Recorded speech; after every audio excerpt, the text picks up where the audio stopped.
Welcome to Adventures in Producing. My name is Wendy Mitchell. I'm delighted to be here with one of my favorite producers and friend. It is Marie Therese Guirgis. I hope I pronounced the name almost correctly. She is a New York-based film producer who has worked in both fiction and documentary. She got her start in distribution, so she's going to tell us more about that before becoming an independent producer.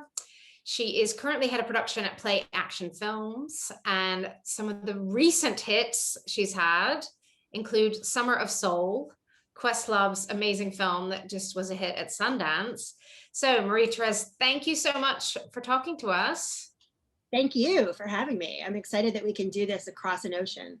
Yes, fun. Can you tell us a little bit about how you even got started in producing? Because I know you were working in distribution more at WenStar, which later became Wellspring. So Sure. How did you then move from there to producing? Sure. So I think like a lot of people, a lot of young people, who start out thinking they want to work in film, I had no idea what that meant. I hadn't been exposed to that many professionals when I was in school and college. And, I didn't know, I just knew I wanted to work in film, and I had no idea kind of what track in film. So the truth is I actually just kind of took the first job that I got, which was at a distribution company. And it wasn't that I even knew really what distribution was, but I was lucky to get a job initially as the assistant to the owner and head of a really good art house, mostly foreign language, some independent film distribution company called Fox Lorber, with Richard Lorber. I was working for him. And then I kind of worked my way up at that company, and sort of by the last couple of years, I was running the company with a couple of other people. And, I loved working in distribution. I loved learning about what it takes to kind of get a film out into the world. I loved going to film festivals. I met a lot of amazing people, including you. That's how we met. But I think that, the longer that I was doing it, the more I realized, which is really the only way of realizing what you like and what you're good at, is by just, I think, doing things, right? Like trying things. I realized that what I liked the most and what I thought I was best at was really kind of the relationships with the filmmakers, communicating with the filmmakers, sort of being collaborative with them, sort of standing up for them, but kind of balancing that sort of art commerce equation, which is always kind of tricky, at least, especially in the United States. And so the company closed, it was shut down, and it was very sad. But, as you know, too, when those things happen, they can also be opportunities, because, you're just kind of forced to change. Like, it's not dependent on you sort of taking the initiative. And so I was kind of at a crossroads, and I realized I could continue, I had opportunities to continue working in distribution. I could, have worked at a bigger company, for example, or I could have, worked at another company of the same size and like run a company. But my heart wasn't really into it. And around that time, a filmmaker named Ira Sachs, who's an American filmmaker who I was friendly with, and I had been sort of helping behind the scenes, like advising him and, kind of giving me advice on his, he had a film called Married Life that was, I believe, he was finishing it, and he was sort of, preparing kind of like the festival strategy, and I think Sony Classics had bought it, but he had a lot of questions, and I was helping him behind the scenes. And then one day he asked me if I would become his manager. And, I didn't really even understand exactly what that meant. And I knew that he had a manager, like a very well-respected kind of prominent manager. But he felt that, I had a certain set of skills and experience and understood maybe his filmmaking in a way that, would probably make me like a very good advocate for him, but that I had to be in this official capacity to do it, that I couldn't, I couldn't just be like saying, this is what you should say, this is what you should do. But if I could actually be on the calls and be on so he asked me a few times. I think like a lot of people, especially women, when presented with things that we don't think we know how to do, my first and second response was like, I can't do that. I've never been a manager. I don't know what that is. And but he kept on sort of pushing, and I did it. I finally said yes. And then that very quickly, because I was working with him and I started working with a few other independent filmmakers, it really very quickly evolved into me kind of helping produce their work. So, you know, I produced his film and then I produced another film, and it kind of, I just learned sort of on the job and realized pretty quickly that you know, producing, I think, was a better fit for me as, you know, in terms of my skills and also just in terms of what I really like to do. So it, you know, it happened. I can't say there was a ton of like intention, but it definitely was the right fit. And then I decided to sort of stay on that track once I changed over. Yeah, it's really fascinating. It does seem like the right fit for you and what you sort of love, the bits and pieces you could draw on what you loved about working in distribution and or what you liked having a relationship as a manager. So your first two fiction productions were Julia Loktev's The Loneliest Planet, and as you mentioned, Ira Sachs, his film Keep the Lights On, just an amazing film. Very different films. Sort of which came first, and how did you learn on the job on those? Yeah, I completely learned on the job. I mean, I knew nothing about producing, even down to, you know, I had never seen, you know, I'd never seen a director's agreement before. I'd never seen a production agreement. I'd never seen a financing agreement. So, you know, I was definitely asking friends, like, can I see what that looks like? Or can you tell me what to do? Which came first? It's a good question.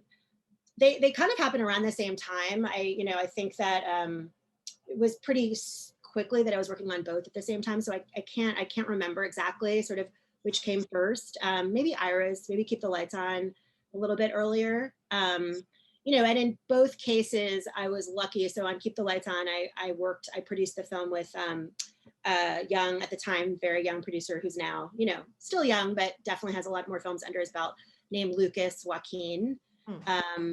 And on Julia's film, The Loneliest Planet, I worked with Jay Van Hoy, sorry, and Lars Knudsen. Oh yes, love those guys. Yeah, and so I think in both cases, you know, I definitely learned from the people I worked with, and then I had sort of skills. You know, we had very complementary skills, I think. So, you know, on neither film was I the sort of main like physical production producer, because I didn't have the background, and in both cases, the people I was working with had more of that background, whereas I maybe had more of the sort of like the business background, the kind of strategic background, and then maybe the filmmaker, a little bit of the creative producing at the time. I mean, they've all, you know, gone on to make a lot of other films. Yeah. So I learned from them. I learned from, you know, the filmmakers. But the thing that's interesting that I think, I'm sorry, I'm backtracking a little bit, but I think back to what I said, you know, in the last answer about how, you know, when Ira first asked me to be his manager, and I was like, I can't do that. I don't know what I'm doing, you know, and that wasn't the first time I had done that, about sort of other kind of career possibilities that might've been like outside of the box I was in. You know, I think what I've learned from making that transition to producing, which, you know, it wasn't easy, and I definitely had a lot to learn, is that, you know, you can do so much more than you think you can. Like if you think of, you know, what you can do in the future only based on what you've done in the past, you're limiting yourself so much, because the truth is that, you know, you learn so much along the way, kind of no matter what you're doing, you know, and all of that actually is useful, and all of it, and sometimes it actually will make you better. Like I think I'm a better producer probably than, I'm not saying I'm better than everyone, but you know, I think I'm good and I'm better at what I do because I actually worked in distribution. I didn't start in production for the first, you know, however many years of my career. And so while you might have there might be more of a learning curve, you know, you'll learn. I mean, I think, you know, like especially film work, most of it is very much like on the job work. I mean, you're not studying for the most part how to do a lot of what, you know, we do. End up doing. Yeah, no, I was going to ask, you know, how do you think, because I think it's such an asset that you worked in distribution and acquisitions, you know, how do you think that benefits you today, even having that inside knowledge of what it's actually like to distribute a film? I think must be so valuable as a producer. Yeah, I really have come to realize that it is. I think it benefits, and, you know, it helps me, and I think it helps the filmmakers I work with, the films I work on, in a few ways. I mean, first of all, there's just a very practical thing, which is that I know a lot of distributors. So, you know, there have been films I've worked on that I've sold myself, you know, or I've been extremely involved with the sale of the film. And I know how to position the films, you know, for distributors because I was one, you know, so I kind of know like what do distributors like hate hearing from sales agents, or what do they, you know, I think people trust me and know that I'm not a liar and I'm not a bullshit artist, and, you know, because I'm not a professional salesperson. Not that that's what that means to be a professional salesperson, but, you know, that's not what I do every day. So if I'm sort of talking about something, I think people know I'm pretty honest. So I think they're practical. And I also, you know, I know distributors, I know festival programmers, I know, you know, I know journalists now, not, you know, of course there are producers that also know them, but I think that I maybe had it a little bit easier, you know, because I had some of those relationships. I think the fact that, you know, when I'm on these calls, which I am, you know, often and sometimes very regularly with distributors of our films, like once we've sold a film, you know, I think I know questions to ask and things to be aware of and to pay attention to, because again, like I know, not necessarily, I don't know exactly how in 2021 every aspect of releasing a movie, because it's different than when I was doing it full time, but I understand, you know, a lot of it. And so I think that it helps my questions and the relationship with the distributor to be like more, maybe more practical. And then the third thing is, I think that, you know, I'm not delusional. Like you know, I have a joke, which is like probably horrible, but when I was a distributor, like a joke to myself, which was, you know, that if I had like a rock band, I was going to name it like delusional directors or delusional, you know, producers, because, you know, how many times had I been on the end of a director or producer saying things like, you know, we think this film is going to really work with like, you know, conservatives in the Midwest, or we think that, you know, this film is going to be as successful as like Napoleon Dynamite. And, you know, you'd have to kind of nod and, you know, or people just making demands that were just like not realistic. And if you ask any distributor, these are things that like drive them crazy, you know, and I'm very aware of that. And so I think that, you know, I try not to, you know, I of course have ambitions like for the films I work on, but, you know, they're usually based in reality or what I think is reasonable and also like respectful. I also tend to be very like, you know, very appreciative of the distributors because I know what it, you know, I know what it means. And I also, the last thing is that it, you know, I have a very pretty deep understanding of just like the whole life of a film. You know, so from, you know, understanding that a film doesn't end when it's sold or even when it's first distributed, but that there's, you know, there's other sort of, whether it's like there are other distribution windows, there are other avenues, but sort of really caring about a film like from the very beginning through this indefinite, like these films will, you know, they'll outlive me. And, you know, I mean, I hope, you know, just like, I hope they exist. And I think that's helpful. So I do find it really helpful. Yeah, I wish more people had worked, or I wish people that are going to just work at distribution go work on a film set first. I wish everybody could dabble a bit to see what the other side is thinking. I think it's, yeah, your career has been so fascinating, and partly because of the mix of what you've done. So after those first two fiction features, did you sort of consciously move into nonfiction and documentary, or did that sort of land on your lap, or what happened to the, I think of you now more documentary? Yeah. I think like a lot of things, I think as the older you get, you realize that there's not a lot of grand design always, right, in our careers or our lives. So, you know, I was continuing to work, I was producing, but the whole time I was producing, I had a job. I was consulting part-time mostly for one distribution company and production company. So I was really lucky. Well, I wasn't just lucky, it was the only way I could do it because independent producing is, you know, an extremely difficult life career choice financially. It's extremely, yeah, it's usually for the independently wealthy. yes, and that's the sort of like dirty, you know, secret, at least in the US. I can't speak to other countries, but the dirty secret in the US is that, you know, a good number, I would say, of independent producers and directors, you know, have family money, or they have a partner who is like quite successful in supporting them.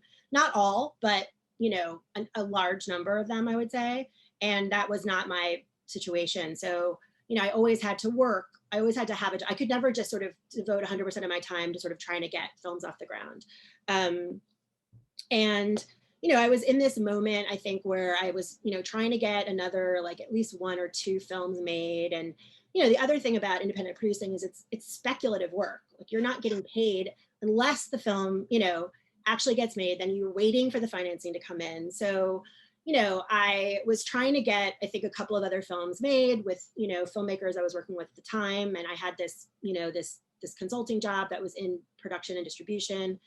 And, but I was also at, I think, just at a point in my life where I was, you know, feeling a little bit tired of like just a little bit of the sort of, you know, the financial insecurity and just a little bit at a crossroads, I think, and not really sure what to do about it. And, you know, I'm very change averse. Like I get nervous about change.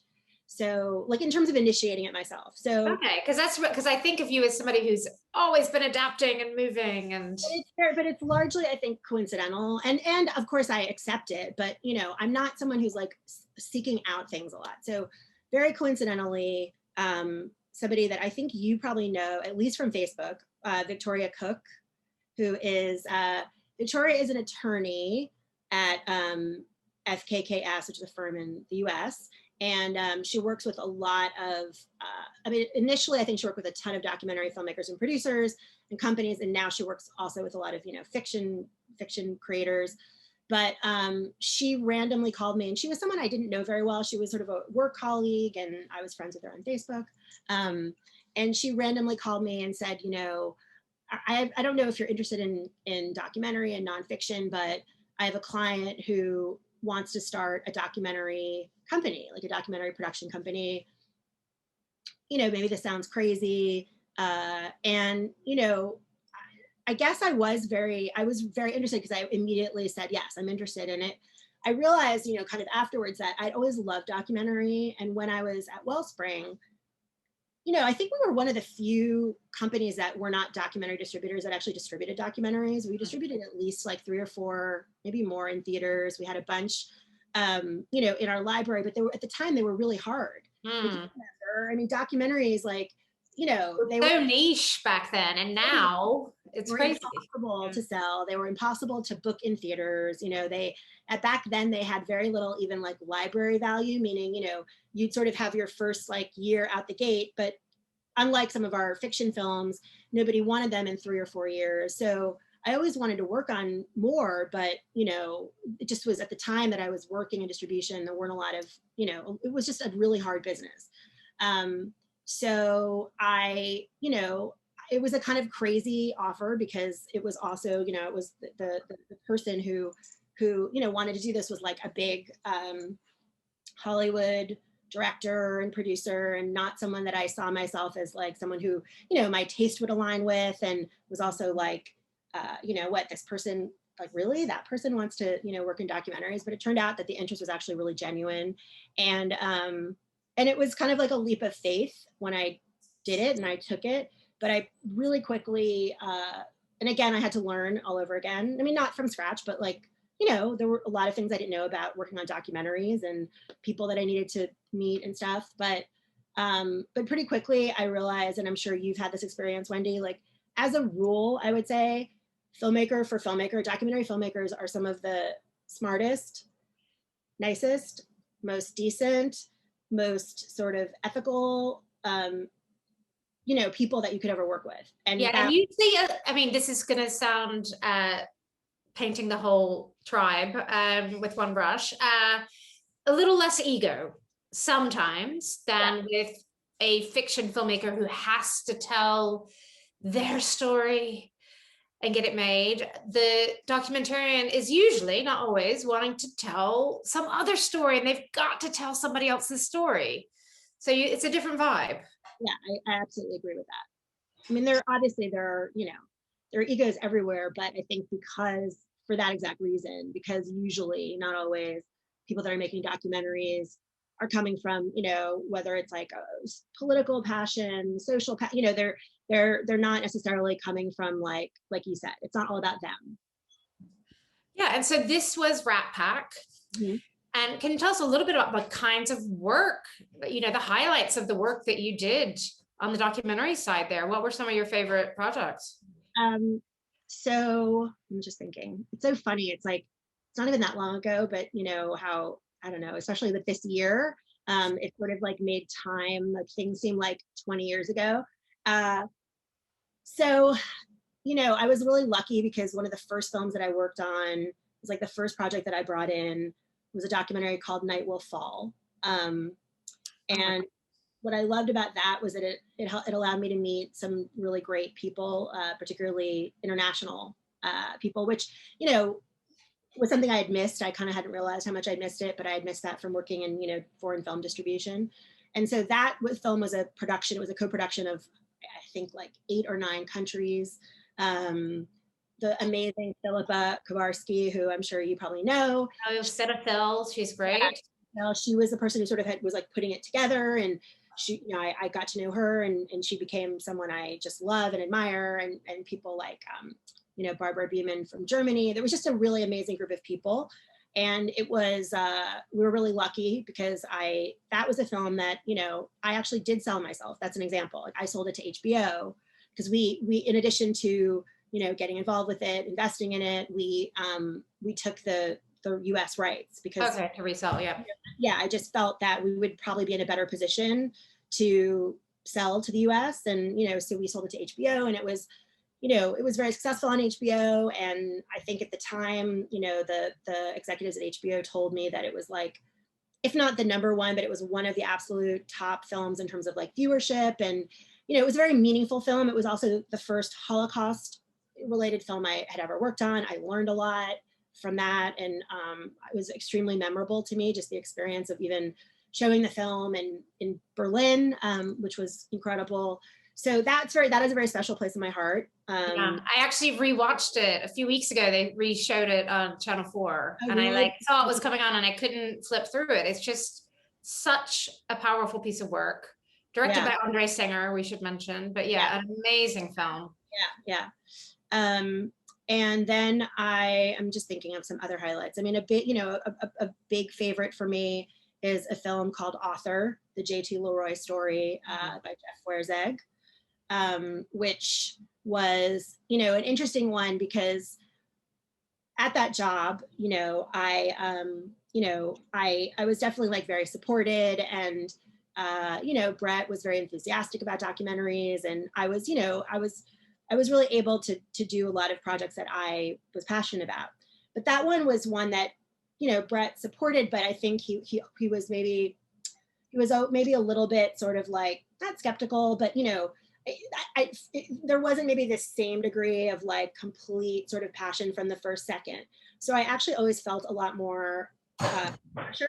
Like I just felt more like, oh, this has to be good, or this better work, or there's better, because I knew that it was much more like my thing, and I was sort of like going out on a limb. And but and I learned a lot from working on that film. I love Jeff. It was also a film that ended up being a little bit controversial, so I had a taste of that, which is like something, thank God, I had a little bit of experience with in my distribution days. Which is never fun, but I kind of like the challenge. And it ended, at the time, it was like, it was Amazon's first documentary purchase at Sundance. It was, a big sale. Now, like, documentary numbers have gone through the roof, but it was sort of a big, like, financially a big sale at the time. And I just love the film. It was a film that, just kind of, because one of the things I do miss about working in fiction is that, and especially the kind of films I liked working on, they were very artistic for the most part, and of course there's some documentaries that are more creative than others, but I think generally speaking, and this is changing, there's maybe a little bit less room for sort of like a real kind of director's vision, or, real experimentation and creativity. And the thing about Author is that Jeff Feuerzeig is like a real visionary and is like a filmmaker's filmmaker. And so that was really fun. And I think it was sort of satisfied the part of me that missed a little bit of that kind of, that more sort of like artistic, like visionary filmmaking. Another amazing filmmaker you've worked with is Alison Klayman. I love her films. You worked with her on a film called The Brink, which I got to talk to you guys about at Sundance London. Now it's confession time, because you have to tell us how you know Steve Bannon and how this film came about. Sure. Yeah. So I left that out a little bit in the distribution days when I said that the company was shut down. It was at the time that the company was shut down. The owner, although I always have to add the caveat that it was not his money, for some reason I find it very important. The owner, kind of head of the company, was Steve Bannon. So he had bought the company that I was working for about 2 years before it closed. That was back when he was an aspiring, film Media mogul of type. And I think he had bought a few other, I know he had bought a few other production company, like a short film company, and he was sort of hoping to put together a mini major, and I think like epically failed at that, but all because of himself, really. So anyway, yeah, so I knew him many years ago, and back then, he was someone I actually had a very positive relationship with, even though he was, he could be a huge asshole. I'm sorry if I'm not supposed to say that in this, but he had a really bad temper. He was erratic. He was not a great boss in many ways. He was actually like horrendous. But the flip side of it was that he really believed in me. He really believed in our films. He supported, at the time Ryan Werner was working with me, supported us completely. And so, I had a positive relationship with him. I stayed in touch with him for some years after the company closed. But then, he sort of went further and further into politics as like his major preoccupation, and increasingly right-wing politics. When I first knew him, he was a Republican, but, he was what I would consider, and he would probably have considered sort of a, like a McCain Republican, or like a Reagan Republican. He wasn't far right. Not a terrifying Republican. No. And as he moved further to the right, and also became just more, obsessed. I mean, he made politics his business, basically. There was a natural, let's just say, like, drifting apart, or I certainly started to feel increasingly uncomfortable with what he was doing. And, I just lost touch with him. And then when I'm trying to speed this up, but because I've spoken about this a lot. So when he then, joined the Trump campaign, I was very upset, and I had his contact information, and I just fired off a couple of like very nasty but heartfelt emails, and just saying like, you could, it was sort of so naive too, because it was like, you could still leave, like, think of your children. I can get you out. Yeah. Right. You can't do this. In any case, and I had no idea if he would reply, but he actually replied. And then that sort of led to me kind of having this outlet. So for whenever something was like, which was happening every day, like some horrific thing that was happening, Trump related or Bannon related, I would fire off these like nasty texts or emails. And, I would say a lot of the time he would reply. He was always polite. And, then he was in the White House, and, over time I was starting to become infuriated with how the media was depicting him as, I just felt that the media was giving him so much power. Like, if you remember, there was a period of time where he was everywhere. You could not escape him. And it was our friend Nigel Farage. Exactly. Yeah. Exactly. And it was just this image of him as like, he's this genius, like the mastermind of the far right, Darth Vader. Like they were negative, but they were very powerful images. And the truth was that I was sort of like, this guy's, he's smart, but he's not a genius. Like, he's actually a fraud, but anyway, over time I started to think, I have this access to him. It's really bizarre. I'm not doing anything with it except sort of like venting my own anger, which is not very constructive. It might feel good in a second, but what if, because I know that he basically trusts me, because we had this good relationship years ago, because I know he has a very, very large ego and might be very flattered by the idea of somebody wanting to make a documentary about him, especially because he was always a big, like, sort of arts lover, which is it's sort of contradiction, but he really was, and a snob, actually, like kind of a film snob. I just asked him one day out of the blue when he was still at the White House if I could make a documentary about him. I didn't tell anybody at all that I was even thinking about this or doing this. I was still at Ratpac. I didn't tell anyone there. And he said, no, you know, of course, his response was like, no, you'll destroy me, because he knew obviously very clearly what I thought about him. And then, but I just would ask like every couple of weeks, and maybe the sort of fourth time, to my surprise, he said yes. And then I was sort of like, oh, now, you know, now what do I do? And, you know, just to get to Alison, you know, I think very quickly after he said yes, you know, because he sort of started asking me like, well, you know, is there a director or what? And, you know, I knew at the time, and I was proven right, because then later Alan Morris ended up making a film about him. I knew that, you know, with him agreeing to give me this access, because I, you know, my whole thing was like, it's not an interview. You know, I want someone to be able to embed with you and really follow you through a period of time. And so once he said yes, I sort of realized like I could probably get a lot of, you know, very prominent, highly regarded filmmakers, you know, who would want this access and who would do this.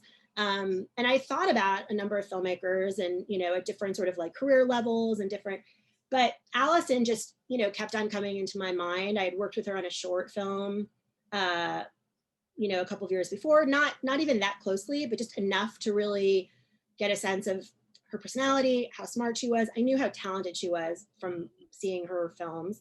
And I just had an instinct that, you know, not only would she be the best filmmaker, but that she, and the person I would most like to work with, but also that, you know, if anyone would have a real shot at getting him to like let his guard down and really sort of make something that was truly revealing, that she kind of had the like savvy and the sort of social emotional intelligence to do that. And also the bravery, because it was very intense and really unpleasant a lot of the time for her. And you know, I asked her, and she you know, she wanted to think about it for a little bit, but she thought about it and she said yes. And that led to a very epic adventure. I hope everybody watching this has either seen the film. It's just a remarkable piece of filmmaking, and the way she's structured it, and she really gets under the skin of this guy. And I'm really glad you were persistent and kept emailing him to get this access, because I think it's a remarkable portrait of the Trump era. Yeah, I mean, what I felt about the film, and I would say to Alison, is like, look, because, you know, at the time that we were making it, there was a big discussion, which still exists, but it was the height of this discussion about no platforming, if you remember. And it was, you know, and so we weren't sure, you know, what kind of pushback we would get. Would we be criticized? Would we be criticized by, you know, people on the left, by even our community, filmmaking community, for making this film? And, you know, what I kept saying to her is like, look, no matter what, this is a document. This will be a document for history. And, you know, this is going to be important, because this is probably, and I think it is, and it always will be, the most sort of inside that, you know, anyone has been able to get into the sort of inner sanctum of like the Trump world and the mindset of the people that are behind not just Trump, but, you know, the turn of the Republican Party that we're seeing. And so even if like we're, you know, even if people hate us now, this is, you know, this is valuable. And we have, I almost felt like an obligation to do it. And she was really brave, and she's really talented. Yeah. I could do an infomercial for Alison Klayman. Yes. She's, just such a great filmmaker. And I think she was perfect match that you brought in. So thankfully now your boss is a decent human being, who is Jeffrey Lurie. He is the owner of the Philadelphia Eagles, but he also started this company called Play Action. And you joined forces with him to, I guess, run the documentary side of that. So can you tell us the kinds of films you're making and why that was a good fit when that opportunity came up? Sure, yeah. So the company is actually only documentaries. Okay.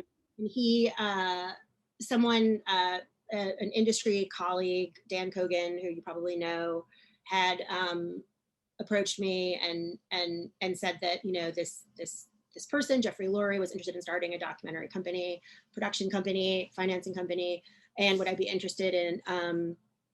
And, you know, at the time, I was working on the Brink. I was producing it independently. I was working on that, and I had some other consulting work, and it was sort of a rare moment, very rare in the film career, where, you know, I sort of didn't, I could have had a year without a full-time job. Let's put it that way. You know, like I was okay enough with this, you know, producing work and this consulting work.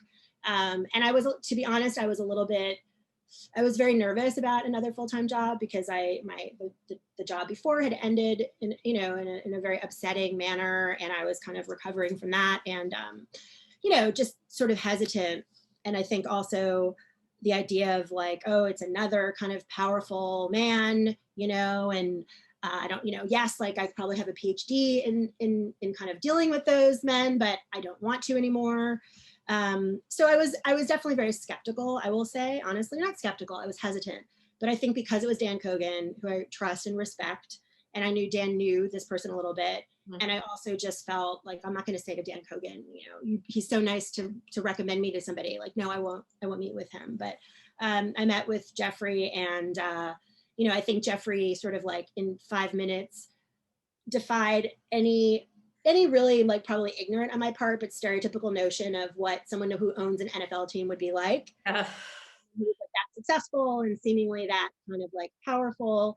He's, you know, it was just very clear very quickly that, and it's been true this whole time, he's incredibly respectful, gracious, intelligent, you know, and decent. And I felt very comfortable with him, and then also with what he wanted to do. And he was specific in that, you know, he wanted to make documentaries that are, you know, that engage with like sort of important or really pressing, you know, issues, subjects, conflicts of the moment that we're living in. And that was a very broad mandate.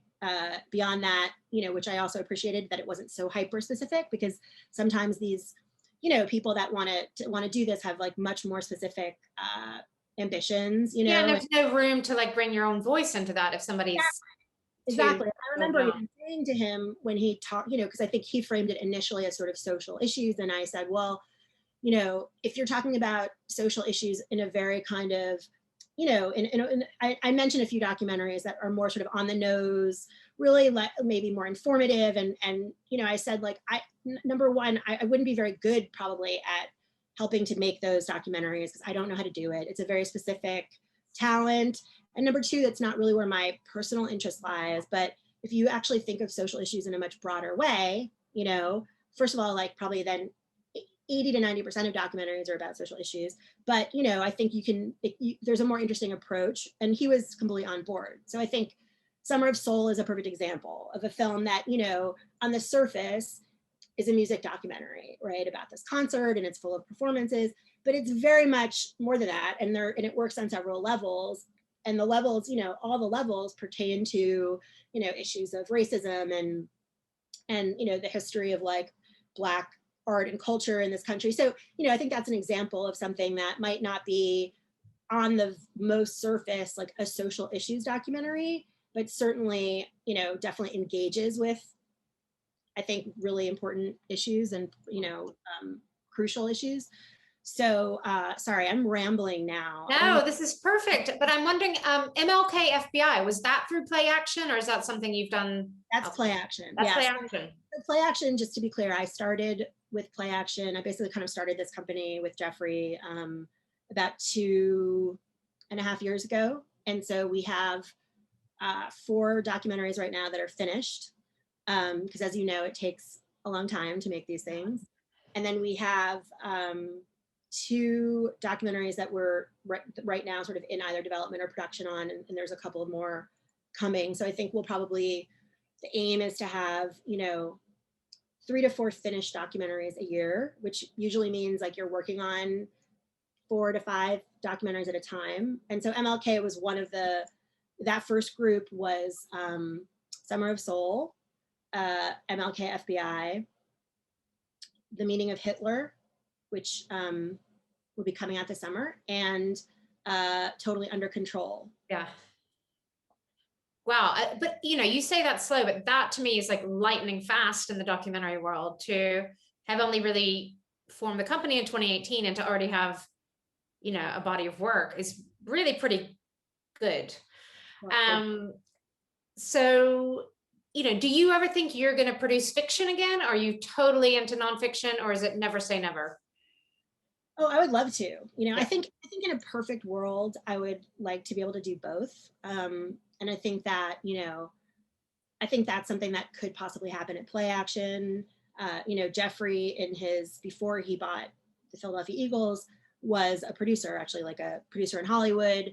And, he's very passionate about movies, and it's not part of the mandate, at the outset, but I know that it's something that I think if the right thing came along, it's something that he might be open to and that we could maybe do, or just down the road. But, it would be great. It's just hard, but it would be great to be able to do both, because I think now that I've worked on documentaries, I realize that it engages. I mean, I'm extremely interested in politics and kind of current events. And, I'm very engaged and stimulated by the documentaries, and that I think really appeals to and engages with like that part of me, which is a big part of my life. But I do miss, as I said before, I miss the fiction filmmaking, just in that there's just more, first of all, there's more freedom in certain ways. I think there's more creative freedom, there's more, there's a lot, it's a different mindset. And I also, honestly, I miss people. Like I miss, now when I go to film festivals, I pretty much only see documentaries because I have to. I miss seeing the fiction films. I miss the people, it's like, I mean, there's overlap in the world, in the both worlds, especially in the last years. But, Yeah. there's still now some people that I used to work with, especially like internationally, that I don't really have reason to anymore, or even to see, and I miss that too. So I miss like the world of fiction filmmaking as much as like the actual. So yeah, hopefully. I mean, I think it's definitely a possibility. Oh, I hope so. I'd be curious to see what that looks like. And I wanted to ask, we mentioned it a little bit at the start about, you do really understand the business and sales and distribution and all that. But I'm wondering how you see yourself as a creative producer as well.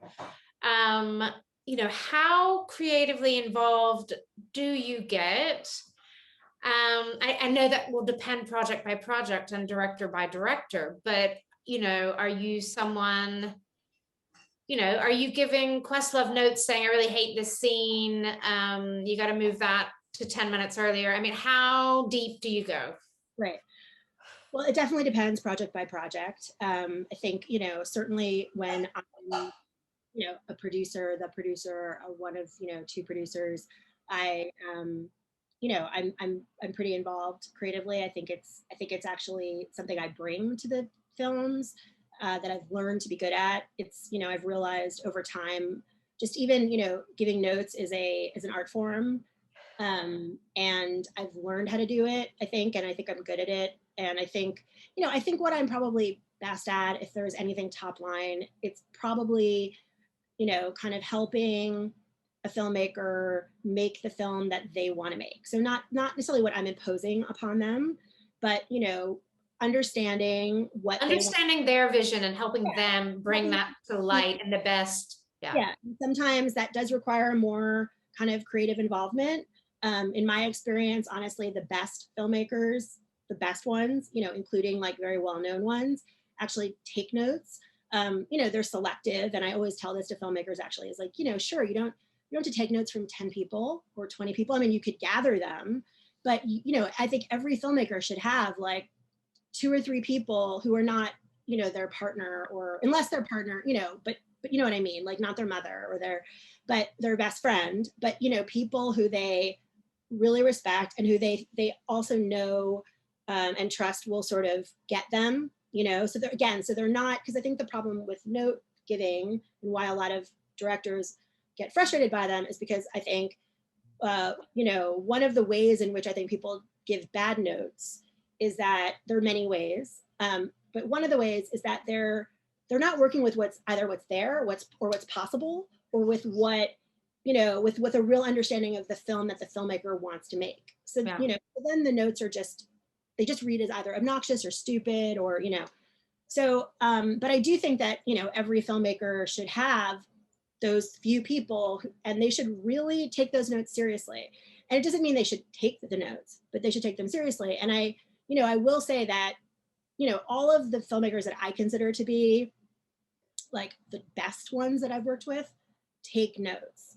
And they don't, and sometimes, it's funny because the ego comes in. So every now and then it's like, I'll see, they won't in the moment say like, oh yeah, I'm going to do that. But then it's like, I see the next cut and it's there. And it's like, we don't talk about it, but but that's fine. I don't need to have that necessarily always acknowledged. Yeah. So in terms of creative producing, I think it's really important. I think that there's actually a dearth of creative producing, like in this country anyway. I can't speak for other countries, but I think, there's now, I think there are a lot of people that are even in school on the sort of producer track. And I think there's a lot of focus on, which are important things like raising money and marketing and, physical production. But the actual, I think the best producers really are the ones who can speak to filmmakers in their language, who actually have something to offer that is, that is creative and not just, it is important to be good at raising money and it's important, very important. But I think that, so, it depends. So on some films where, maybe there's, so for example, in this role now, right, I'm not hands-on producing any of these films. The Brink I was, because that was, but in this job, for example, I can't, I'm an executive at the company. I can't do it. But, let's say of the 4 films, like they're so far, like there's one that I was like extremely involved with creatively and especially in the editing process and, deeply involved. Then there was one that I was, moderately involved in. Then there was, I think something like Totally Under Control where I certainly gave notes, but, there were a lot of people involved with that production. It had to happen extremely quickly because of the subject matter. It was about COVID and had to come out before the election.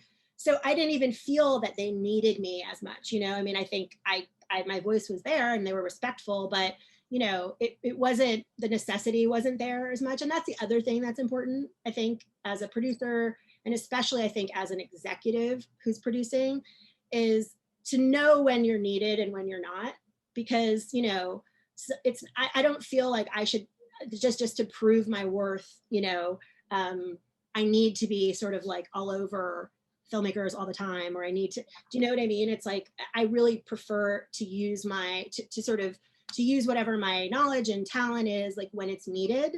Yeah, be there when you're needed, but don't interfere if things are going fine, Exactly, and I think that especially when on something like The Brink, for example, if you're a producer who, let's say, has initiated a project, so it's like it's your idea, which The Brink was, and you would bring in a filmmaker, I think it's really important to make sure that that filmmaker feels and has freedom and has control, because you might feel very strongly about something because it was an idea you had or a relationship, but you have to, in that case, I think even more so, allow the person to really feel totally independent, for a number of reasons. It's ethical, but it's also, I think, you get the better result, because that's why presumably you've gone to that filmmaker in the first place. Yeah.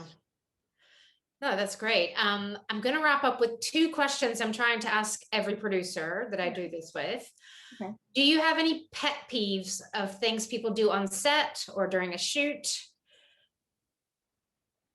Honestly, I haven't been on that many. I know it sounds funny, but of course I've been on sets and I've been on shoots. I don't know if I have a pet peeve. I think that this is maybe not answering the question exactly on the nose, but I think that, the atmosphere is so important. Like, I think that, something I think a lot of, especially kind of early filmmakers starting out don't realize is that, the director sets the tone. The director absolutely sets the tone, and sure, especially on bigger movies, there's lots of people running around, but director really has an obligation to set the tone. The director might not have an obligation to be responsible for every single, thing that's happening, but in terms of the tone and the atmosphere of how people are treated, of how time is spent, about like that is the director's responsibility. So I would say that, it's not a pet peeve, but I think that, that directors sort of ideally will be aware of the fact that, and they can understand the impact they have on everybody's mood and their working style. And they can't control every little thing, but I think that's a good Yeah, it's not a pet peeve, but it's a good tip. Yeah. My final question, and God, we could spend an hour on this one, but what do you think people either in this industry or outside this industry misunderstand about what a producer does? Yeah, that's, you know, I think, well, I think that people outside the industry actually don't really know what a producer does. So but that's, you know, that's a whole other thing. In this industry, I think that, you know, I think that because there are people who, you know, either have the title producer, who, you know, because that title has become a little bit looser. Certainly executive producers become looser. I think that, you know, there is either the idea that, you know, sorry, I'm thinking as I'm answering. I think that maybe the biggest misunderstanding, and sometimes it's based on truth, is that, you know, the producer is only about money and only about, you know, business. And I think that, you know, I can see, for example, let's say at Sundance every year, because Sundance is a good example in this country anyway, where you see first time films, you know, and films by younger filmmakers. And I can tell when a film, I think, when there's a bit of a failure of producing. And and that's because I can tell that there's a director that has talent, but who hasn't really been mentored, reined in. They haven't been, you know, there hasn't been someone really collaborating with them closely enough, maybe that, or somebody maybe tried and the director didn't take it. But, you know, there are a lot of those films you see at Sundance and at other festivals. You know, I'm just speaking of Sundance because it's in the United States, where there's like a lot of potential, but there's like, it's like a misfire, you know? And I do think that the producer has a significant responsibility there, and that very often when there's that misfire, I do think about a producer. And I think that, so I think that this misunderstanding has almost seeped into what the actual job has become. So I think because there's been so much emphasis on money and producers raise money, and, you know, producers are all about the business, and there's less of a discussion and emphasis on creative producing, that a lot of sort of emerging producers, or, you know, a little bit younger producers, don't focus on creative producing themselves. Or the other thing I see is that, you know, producers who are just so kind of, that they think their job is solely really just to do whatever a director wants. And I don't really view that as my job, honestly. I mean, I think my job is obviously like to facilitate their work, but if I disagree with something, or with, you know, I say it. And if I think that's actually my job. I think that, you know, I'm bringing that to them, and they're lucky to be getting it. They don't always have to take it. But I think a lot of the time I think that there's this, you know, there are producers, especially, again, like maybe a little bit less experienced, or producers coming out of film schools, who really think their job is really just to sort of like facilitate anything that the director wants, kind of not, you know, just is separate from the kind of creative process. And so in a way, it's like the misconception about what producers do has almost seeped into, I think, a little bit of like what producing has become. And I think that's both a shame and also kind of dangerous in a way, because, you know, as I said before, like there's no great director. And I've worked with, especially, you know, when I was in distribution, I've worked with some of the best directors in the world, you know, and there is no genius director who doesn't need collaborators, like who doesn't need somebody to sometimes tell them no, or to offer an alternative, you know, or to really get in the weeds creatively with them. Yeah. Because they can go off the rails too. It's like actors, like they're genius actors that will be bad at a movie, and it's usually because the director just like let them do whatever they wanted. So yeah. I think that misconception, I know this is maybe a sort of a little bit of like a convoluted answer, but I think that is the misconception, but I think it's also becoming a little bit of the reality. And that's why I think it's important and great to be talking about it, and, you know, hopefully for you to continue to talk about it with other people, because creative producing is really, really important. And I think it's like very misunderstood, and sort of increasingly like not even a reality. Yeah.